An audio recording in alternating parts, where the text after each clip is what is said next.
muoneni. Yaani unanifokea kabisa mimi. Wewe hata wewe mke wa mtu sisi tunakulaga tu. Kwani tatizo liko wapi? Kumbe unanifanya kidume, endelea kunifanya. Sasa sikiliza, umesikia mimi nataka niongee.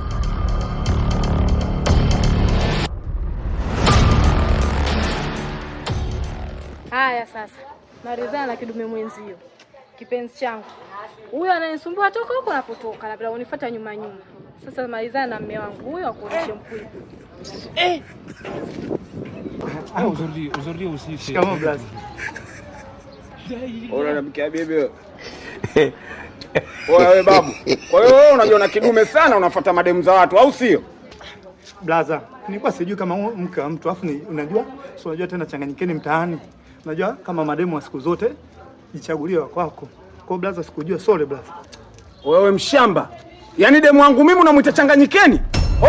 Oya. Wenye vipala tuchekeshe hata siku moja mwanangu. Oya wewe babu, jiangalie nitakutoa utumbo sasa hivi. Sikiliza blaza. Yaani huko unakoenda, yaani hata kama niko kwenye maa yako, lakini huwezi kunifokea kama hivyo. Kwa hiyo unanifokea mimi mwanangu au sio? Unaniweza? Bas, nimekwisha.